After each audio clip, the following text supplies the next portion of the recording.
says he was offered money by a stranger in return for a blonde girl.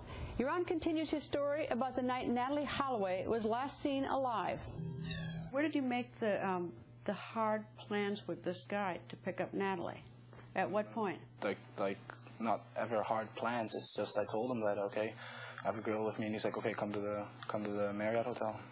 At what time? 1 in the morning or something. 12.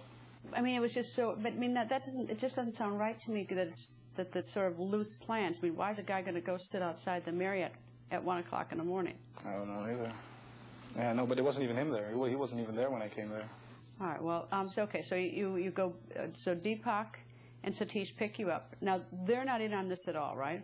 I don't really want to talk about them at all. Well, but you know, if you want us to do this, Joran, if you want us to investigate this, you got to tell us, because you've trusted us this far. I do trust you guys, but just can I talk about you with you just then about it 1 second, just about them? Yeah.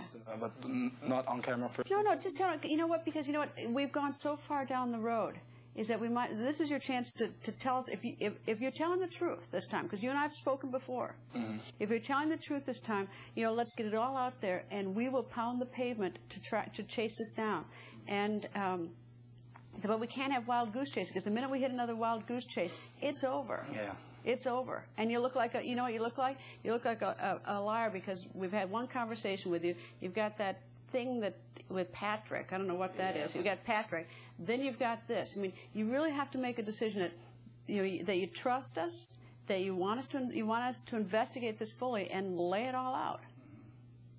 Yeah, no, but what I just actually wanted to ask you, so I don't want, like, maybe if I say something bad about them, they can sue me or whatever, or I don't know. That's fine. Look, they're not going to, I can't say that. They're not going to sue you. I mean, they're not, look, these guys, I mean, if you tell the truth, it doesn't hurt. Mm-hmm. You lie, it does. Mm-hmm. So if you lie about them, yeah, you're vulnerable. If you tell the truth, no. No, I agree. Yeah, okay, well then they knew about it also, but that's why they knew about it also. When did they know about it? At what point? That night, I told them. On the way to Carlos and Charles? On the way to Carlos. No, on the way back. When we were getting a drink at Carlos and Charles. Okay, explain it to me. They pick you up at your house. Yeah. I just told them, all I told them is we're meeting a group of girls at Carlos and Charlie's who asked me to go out with them. And then when I was in the bar, she was all dancing on the bar, coming over to me and telling me to come dance with her. And that's the moment when I talked to them and said, like, okay, well, I can get, someone offered me $10,000 just to bring them somebody. And what do you guys think about it? $10,000, okay. That was the thought behind it. And what were they going? Did they get any money? Yeah, I gave them money, of course. All right. So, was Natalie the one that you had identified as the American girl you're going to grab, or was there another one? Oh, I wasn't even thinking about that at all when I went over there. Wasn't my intention. It was actually my intention to go with I really liked a friend of hers. I thought she was very nice. She's the one that asked me to go out. So when I came there and her friend said, Natalie has a shotgun on you, that's exactly what she said. And then that's when I started paying attention to her. Or not even really. I wasn't even that super interested, but that's when I was, yeah. Since our last interview with Joran Vandersloot, we have reached out to the Kalpoe brothers and their lawyers a number of times for their side of the story. We have not received an answer. The Kalpoe brothers and/or their attorneys are welcome here on the record anytime. Up next, Joran tells you. Joran Vandersloot continues his story, explaining what he says happened to Natalie Holloway. The last night Natalie was seen alive. Earlier in the day, Vandersloot met up with Natalie and her friends at the Excelsior Casino in the Holiday Inn Beach Hotel. Later, he met the American girls at a bar called Carlos and Charlie's. Vandersloot was at the bar with two of his friends, brothers Deepak and Satish Kalpoe. Now, I've been in Carlos and Charlie's. It's very loud. Mm-hmm. So what do you have, a conversation on the side with Deepak or Satish about doing this deal? Or Deepak? Yeah. And Deepak says essentially, I'm in. Mm-hmm. So you then zero in on Natalie because why? Because she's drunk? Not because she was interested in me, I guess. Because she was coming up. She was coming up to come dance with me, and that's when I was remembering this guy, and he I think it was more than 2 days before that even, he gave me his card with his phone number on it, and yeah. I thought he was just like maybe looking to have a good time, go out, I don't know. I did not know 100% whatever his intentions were. I still don't know right now what his exact intentions were. So. Okay, so explain what happened. You get Natalie, and you head out to the car. Yeah, she said. Tell me the whole story. She asked me first, let's go to your house. When I go to your house, I want to see your house. I'm like, no, let's go back to your hotel. It's right next to. It was right next to the other where we had to be anyway. Thought we could go see how it is there, but she didn't want to go back to her own hotel. So then that's when I told the guys just drop us off by the Marriott.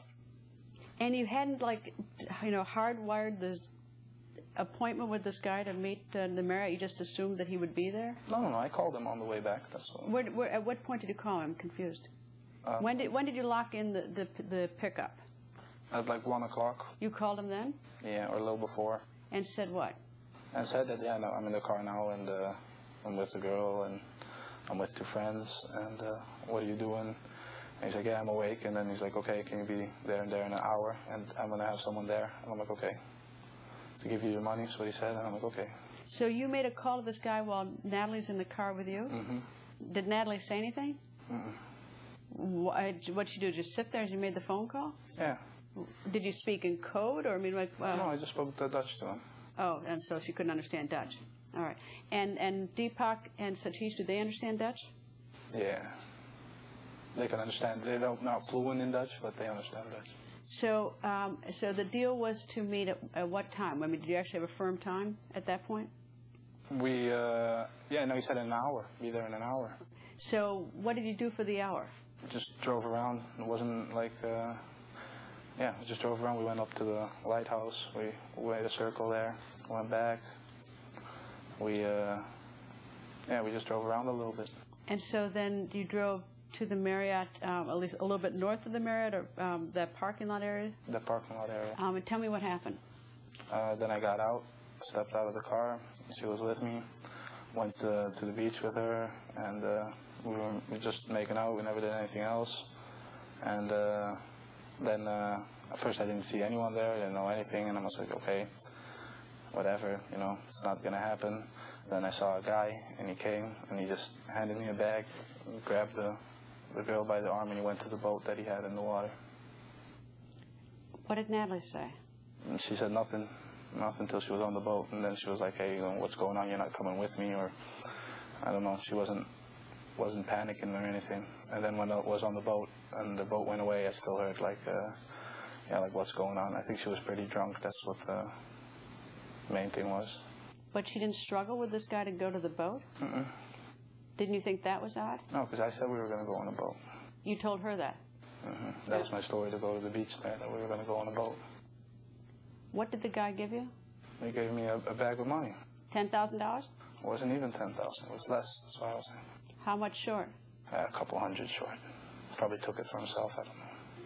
Up next, what does Joran say about a boat pulling away from the beach with Natalie? He will tell you. Plus, what happens during our interview that makes Joran take his microphone off and threaten to leave? You will hear next.